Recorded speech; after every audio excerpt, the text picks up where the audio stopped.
So it's late in the afternoon of the first day, and if I'm not lying down, then I really feel terrible. I've been spitting a lot of saliva out. I just opened the flap of the tent, put my head out the side of the flap and spit. I can't help swallowing a lot of the saliva. I will swallow it, but what's going to happen is eventually there'll be a build-up of that in my stomach, and I'll vomit it out with the water that I'm drinking, and I'm trying to prevent that from happening. It's happened many times to me in the past.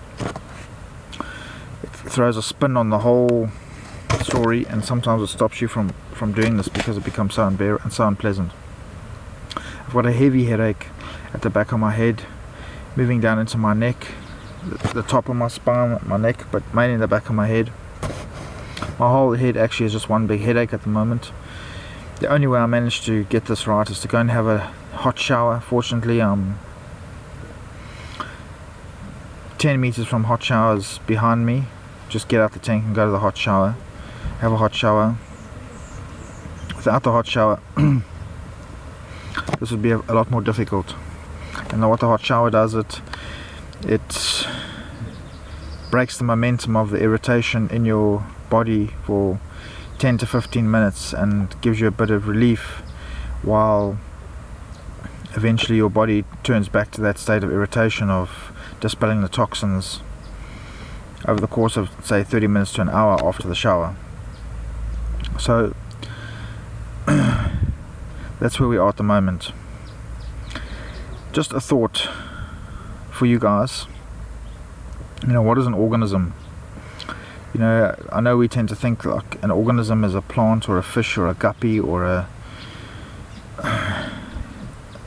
something other than ourselves, but we are also an organism, and an organism is a self-contained living thing, and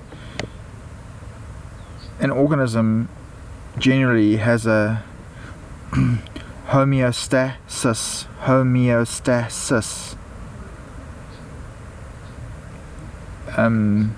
It's a homeostasis tendency. In other words, it wants to keep itself stable with the different elements that it has, and it wants to maintain its own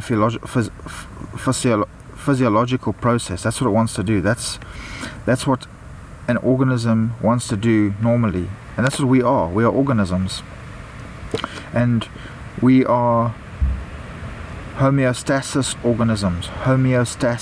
organisms. That's what we are. We are homeostasis organisms. So a simple example of that is if it gets cold outside, or if we go outside in the cold, our body wants to maintain its body temperature, so it fights to do that until something else happens in the body that it cannot manage to do that. It wants to maintain its temperature of 98.6 degrees Fahrenheit. That's what it wants to do. It wants to do that. So how does it do that? Have you ever thought about it? How does it do that? It doesn't have electronics inside of it. It doesn't have it doesn't have its own thermostat controls and things like that inside of it. It's how does it do that? It wants to maintain its own body temperature, our bodies. Another example is the acid and the pH balance. It wants to maintain its own alkali balance. That's what it wants to do, and it wants to do that as best as it can. Why does it do that? Because something in it, somewhere, what part of it where, these are things we can think about. It's a classic example of just how of just exactly what the blood all does for us. The blood regulates our temperature. The blood regulates our pH balance. And that's just the beginning. While the blood is doing so many other things, that's what it does. And that's the argument, that's the idea. When we stop eating, after the third day of not eating, the blood takes on a nature that is different to its original nature when it was busy digesting food and spending so much time in the digestive tract.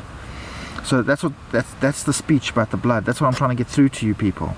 I'm trying to get through to you that the blood inside of us has a way of dealing with everything in us that has to be changed, that has to be fixed. So that's the word for you guys to learn today. Homeostasis. Homeostasis. Okay? The tendency towards a relatively stable equilibrium between independent elements, especially as maintained by physiological processes. That's what I got from Google. That's what they say. Alright. So, coming close to the end of the day part of day 1. Obviously the day will only clock over at midnight, but I won't sleep tonight. Maagies vol, oogies toe. En my maagie is nie vol nie. My stomach is not full. Stomach's full, eyes closed. My stomach is not full, so my eyes won't close tonight. And I'll probably have a couple of showers during the night to alleviate the tension. But that's the best I can do, and that's the most I can do. But that's all I can do. But that's all I have to do. Other than that, I'm just going to park here, spit out as much of the phlegm as I can, swallow as little as I can, and try and stay focused. Making these clips is definitely a step towards like transparency and being able to have some kind of accountability to myself and to my YouTube partner for doing this. So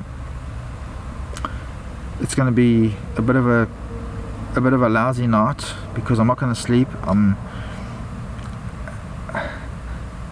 I haven't really been hungry in the day. I might get hungry once or twice in the night, but